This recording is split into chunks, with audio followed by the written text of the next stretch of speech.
Hey there, welcome to the channel. Gluten-free cornflakes. Now, at the time of this filming, Kellogg's doesn't have them. They contain malt flavor, which is usually made out of barley, so they're not gluten-free. Now, there are gluten-free cornflakes out there, but they're expensive. $4.50 a box, $5.50 a box, $6 a box. Prices continue to go up, so why don't we try to make our own homemade gluten-free cornflakes? I've not made this recipe before. We're gonna see how it comes out, but it's simple ingredients that you probably already have in the pantry, so there's no reason to not at least give this recipe a try once. I'm Jamie with SavorySaver. I share gluten-free recipes, tips, tricks, and resources to make your gluten-free lifestyle easier. So please consider hitting subscribe and let's get started. So for these gluten-free cornflakes, these are the ingredients you're going to need. You're gonna need 1.5 cups of cornmeal. You're gonna need about a tablespoon of sugar. And if you make these and they're too sweet, you can always adjust that, but we're gonna start off with a tablespoon. You're gonna want a 1/4 teaspoon of fine salt, or probably about 1/2 teaspoon of kosher salt if it's coarse grind. I'm gonna add 1/2 teaspoon of vanilla extract. And again, that's adjustable if you want more or less vanilla in your cornflakes. I'm gonna start off with that and let's see how it goes. You're gonna need 3/4 of a cup of water. And then you're also gonna need a teaspoon or so for part of the recipe. So I've got it measured out, but you probably are not gonna really measure it per se. For your items needed equipment-wise, you're gonna need a medium bowl for mixing everything together. You want a large rimmed cookie sheet that's been lined with parchment paper or foil. You're going to want a little bit of vegetable spray or Crisco or something to grease the parchment paper. And you're gonna need something to mix it up with. So I'm gonna use a silicone spatula, but I'm gonna try to use my offset spatula because we're gonna need to spread this out and that may work better for me. You're also gonna need a whisk. So let's get everything moved off and get started. All right, so to our mixing bowl, we're going to add 1 cup of the cornmeal. We're gonna reserve this 1/2 cup for just a minute, and I'll show you why when we get there. I'm gonna add a tablespoon of sugar. This is just regular white sugar. Gonna sweeten it up a little bit and hopefully not too much.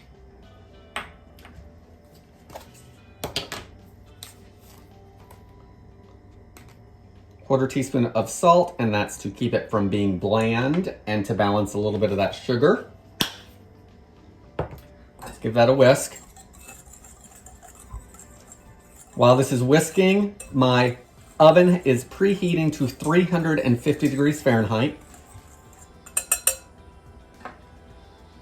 Okay, now I've got my water here, and I'm gonna add the vanilla to the water to disperse it.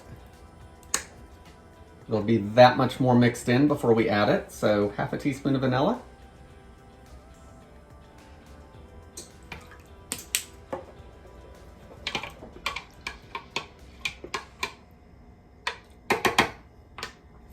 Let's add that to the bowl. Give it a whisk. You are looking for the consistency of pancake batter. And you may need to add a little bit more water depending on the grind of your cornmeal. It may be coarser than mine or a little finer than mine. So if you need to adjust it, go ahead just a little bit.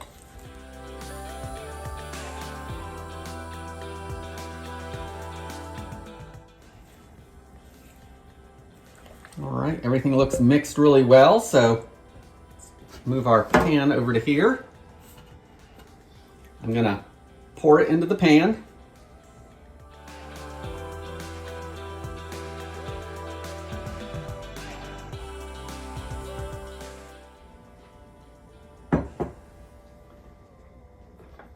Now that we've got it poured in the pan, you want to spread it out as thin as possible. And if it doesn't go to the edges, don't worry about it. We just want it super thin.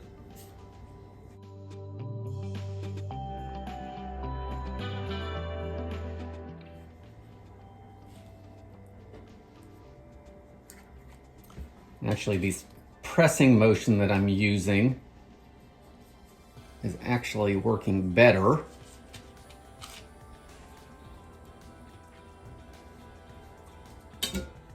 Okay, so I've got this all spread out. It's just about as thin as I can get it, I think. You're looking for about 1/4 inch or so. So it's a little thick over here, but we'll see how it does. So now that it's spread out, I'm gonna put this off to the side for just a minute. I'm gonna grab that bowl. Gonna put in the 1/2 cup of cornmeal that we had reserved. And you want about a teaspoon or so of water in here. And you really probably don't have to measure. So let's give it a mix. And what we're looking for is the consistency of sand or breadcrumbs.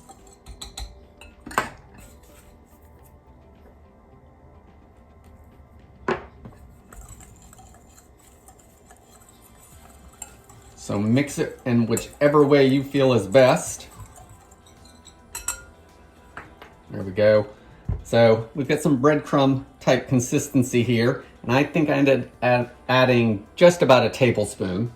So let's move our pan back. And you want to take this and sprinkle it all over the top. Just use your hands. Let's try to get it relatively even. And this is going to add some texture.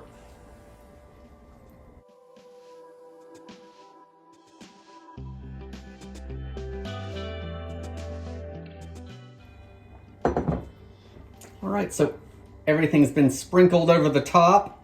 Now we got to get these baked. So step number 1 is to bake these for 10 to 15 minutes until it starts drying out, and you're going to start noticing some cracks in the cornmeal. So let's get that step done and we'll keep moving. Okay, it's been about 15 minutes. Let's take them out of the oven and see what they look like.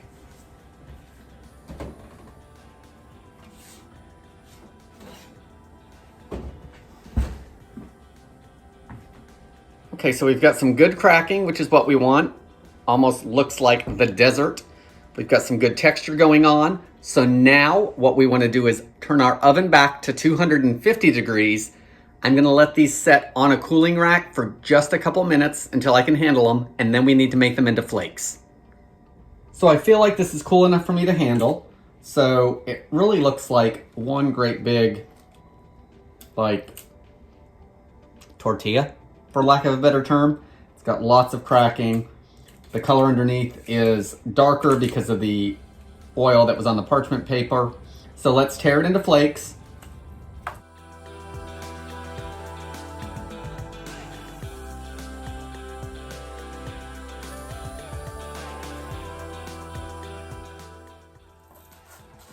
Okay, I've got them all broken up into flake size pieces. I am gonna go through now and spread it all back out. We want a single layer as close as we can get so everything gets crispy. And I'm gonna flip everything over that's upside down because all that texture is on the top and I don't know if I'm gonna lose that if I flip stuff back to the other direction. So let's get everything flipped back over. Should just take a second.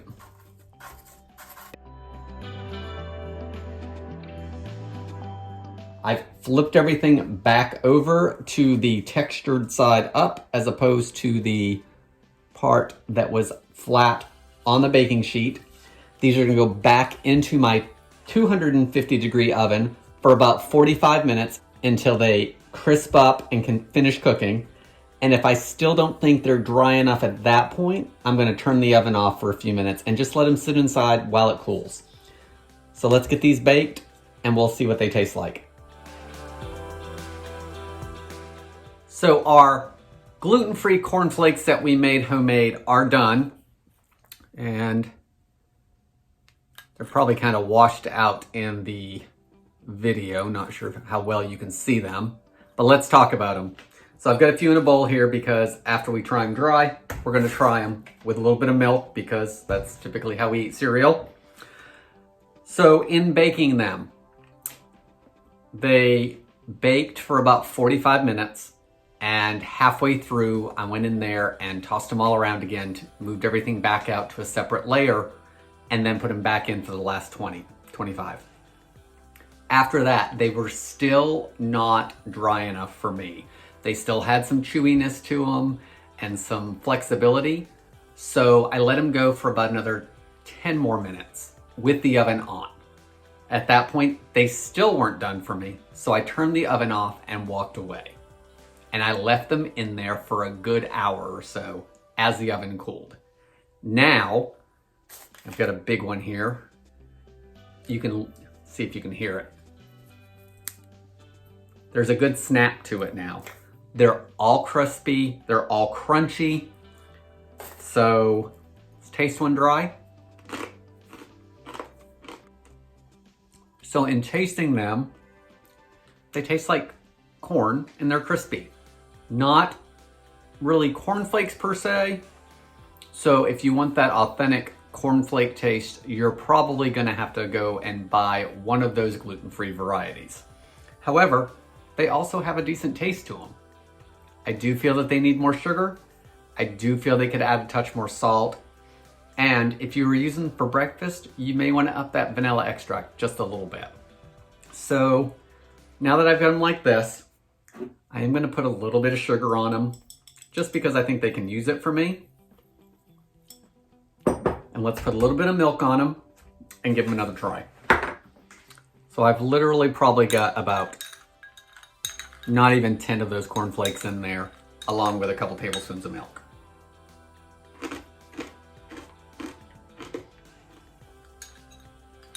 So I have to say with the milk, I actually like them better. The milk adds a little bit of sweetness as well as that sugar. You get a nice crunch with it, which is what you want out of cereal. They're a lot cheaper than going and buying a box of cornflakes. There's probably 2 cups of cornflakes on this cookie sheet. There's some texture because we added that dry cornmeal to the top. There is a lot of cornmeal powder on the sheet. So you're definitely gonna wanna maybe sift it or even add more water to that topping to make sure it's nice and crumbly and not as dry as maybe mine was.